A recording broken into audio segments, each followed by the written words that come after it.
সুপ্রিয় দর্শক, এই বিধবা মহিলাকে বিয়ে করলে পাচ্ছেন 3.5 লক্ষ টাকা দামের গাড়ি এবং 12 লক্ষ টাকা খরচ করার একটা বাড়ি, এমনকি ব্যবসা করার জন্য নগদ 10 লক্ষ টাকা।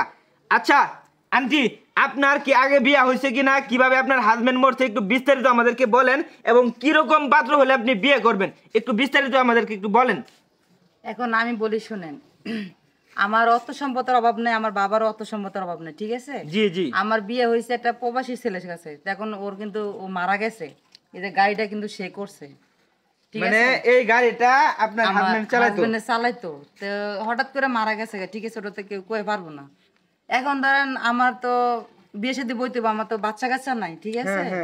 এখন আমার দিকেও বিয়ে করে, তাহলে আমার 10 লাখ টাকা পাবে, এই গাড়িটা পাবে, আর আমার এই যে বাড়িটা সাধারণ বাড়ি দেখেন, দেখেন এই বাড়িটা পাবে, ঠিক আছে? মানে আপনাকে বিয়ে করলেই পাচ্ছে গাড়ি বাড়ি এবং সাথে নারী তো থাকছে, এবং কি ব্যবসা করার জন্য 10 লক্ষ টাকা থাকবে। আচ্ছা, কিরকম ছেলে হলে আপনি বিয়ে করবেন একটু বলেন।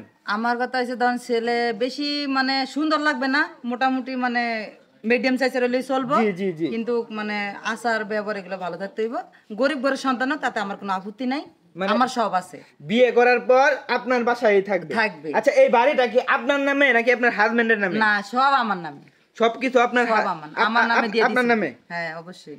আচ্ছা, আপনি মানে আপনার হাজবেন্ড মারা যাওয়ার পর আপনি আপনার বাবার বাড়িতে কেন যান নাই একটু বলেন। আমি আমার বাবার বাড়িতে যাই না কেন জানেন? ভাইয়া কইছে আমার হাজবেন্ড আমার জন্য অনেক কষ্ট করছে, আমরা প্রেম করে বিয়ে বসি, ঠিক আছে? এখন ধরেন আমি চাই যে আমি এই জায়গায় থেকে ওর স্মৃতিটা ধরে রাখার মতো, মানে আপনার হাজবেন্ডের স্মৃতিগুলা ধরে রাখার জন্য। এখন আমি চাইতেছি যে একটা মধ্যম নাহলে একটা গরিব পরিবারের একটা ছেলে হইলে, আমি যেমন এই বাড়িতে আমার থাকলো, আমার হাজবেন্ডের যে আগে যে মানে এই বাড়ি গাড়ি যা আছে টাকা পয়সা আমি ওরা সব দিয়ে দিমু, দিয়ে আমি এই জায়গায় থাকতে চাই। আর আমার আগে মানে স্বামীরানো ওই মানে আর ঘর ধরে থাকলে তখন ওর কথাটাও মানে একটু ইয়ে লাগবে, ঠিক আছে? কারণ ওর মারা যে গেছে, আবার ওটা বুঝবে না আমি ওর সাথে যেমন প্রেম করে বিয়ে করছি, ওই আমার বাড়িতেই পড়ে রয়েছে, অন্য জায়গায় যায় নাই। যেহেতু বিয়ে করছে, ঠিক আছে, বিয়ে তো হচ্ছে আপনার ফরসা দেয়, ঠিক আছে? ওটা তো কোনো খারাপ না। আমি যদি আজকে দিই বাড়ি ঘর দিয়ে ফালাতে একটা অন্য ছেলের লগে যাই, তো মানুষ আমার খারাপ করবো, আর আমি যদি বিয়ে বসি তাহলে আমার কেউ কিন্তু খারাপ বলবে না। জি, বুঝতে পারছি। আচ্ছা, কয়দিন আগে আপনার হাজবেন্ড মারা গেছে?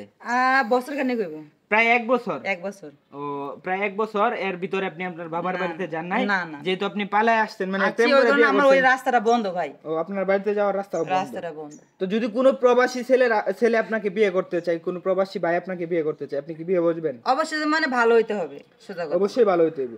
সুপ্রিয় দর্শক, এই অফারটা কিন্তু সীমিত সময়ের জন্য।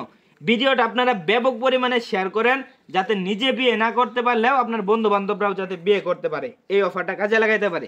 তো সকলে ভালো থাকবেন, সুস্থ থাকবেন, এবং আপুর জন্য ইমার্জেন্সি পাত্র থাকবেন। সবাইকে ধন্যবাদ। আসসালামু আলাইকুম।